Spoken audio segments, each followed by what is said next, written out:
আমার এত বড় সাহস, তুমি ছোট হইয়া বড় বউয়ের গায়ে হাত তুলছো। আপনার বড় বউয়ের কারণে আমার বাপে নাস্তা না খেয়ে বাড়ি থেকে বাইরে হয়ে গেছে। তোমার বাপে নাস্তা পায় না, সেই দোষ কি বড় বউয়ের? তুমি নাস্তা বানাইতে পারো না? তোমার হাত কি লুলা হয়ে গেছে? আমি এই বাড়িতে যেদিন আইছি সেদিন থেকেই দেখতেছি খালি কাজ আর কাজ, কাজ আর কাজ। 5টা মিনিট কোনো জায়গায় বহস না। মা, তুমি তো জানোই ঘরের মধ্যে তো মেহমান আইছে। আমার ছোট যা, ওর বাপে আইছে, রান্ধন বারণ লাগবো না। যার বাপ আইছে সে রান্না করব, তুই রান্না করবি কেন? এই বলদির ঘরে বলদি, তুই এগুলো কবে বুঝবি? মা, আমি বলদি না, আমি সবকিছুই বুঝি। কে আমারে কি কয়, আমার লোকে কেমন ব্যবহার করে, তারপরও চুপ হয়ে থাকি। আমি তো এই সংসারের বড় বউ, সবকিছু গুছায় রাখা তো এটা আমার দায়িত্ব। সংসারের সব দায়িত্ব কি তোর উপর? তুই কি এই বাড়ির একলাই বউ? ছোট বউ কি এই বাড়ির বউ না? তার কোনো দায়িত্ব নাই? তুই কোনো প্রতিবাদ করস না দেখেই তোর শাশুড়ি এত লাই পেয়েছে। তুই যদি প্রতিবাদ করতি তাহলে সংসারে এত কাজ তোর শাশুড়ি তোর একলা দিয়ে করাইতে পারতো না। মা, এগুলো তুমি কি কইতাছ? তোমার কথা শুনে তো আমার সংসারে ঝামেলা হইব।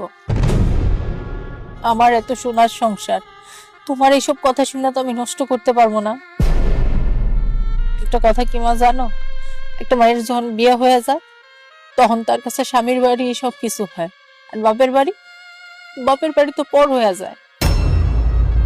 এখন তোমরা আমার কাছে পর মানুষ, আইসো কয়েকদিন বেড়াইবা চলে যাইবা, তোমরা তো এখন আমার কাছে পর হয়ে গেছো। আমার আপন বলতে আমার আমার স্বামীর বাড়ির লোকজন। আমি আমার এই সংসারে কোনো ঝামেলা চাই না। তুই তাকে আপন ভাবলে কি হবো? তারা তো তোরে আপন ভাবে না। তারা তোরে কিভাবে জানোস? তারা ভাবে দাসী, বান্দি, চাকরানি। তাই তোর এই অবস্থায়ও তোরে দিয়ে সংসারের সমস্ত কাজ করায়। কে আমারে চাকরানি ভাবলো আর কে ভাবলো না, ওইটা আমার দেখার দরকার নাই। আমি যতটুকু পারবো এই সংসারটা আমি আগলায় রাখবো। কে কি ভাবলো ওইটা আমি দেখা কি করব? আমি তো এই সংসারের বড় বউ, আমি আমার দায়িত্ব পালন করে যাব। তাছাড়া তুমি দেখো মা, একদিন সবাই সবার ভুলটা বুঝতে পারবো। স্বপ্নেও না, জীবনেও না। তারা কোনোদিন তাকে ভুল বুঝতে পারবো না। তারা তোরে এই সংসারে গাধার মতো খাটাইয়া মারবো। আমি তো তোরে নিয়ে চিন্তা করতেছি না, আমি চিন্তা করতেছি তোর পেটের বাচ্চাটারে নিয়ে। আর কি হইব? তুমি চিন্তা করো না মা, আমার সন্তানরা আল্লাহই দেখা লাগবো।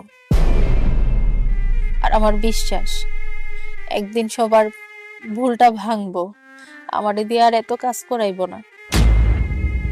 তারাও আমারে ভালো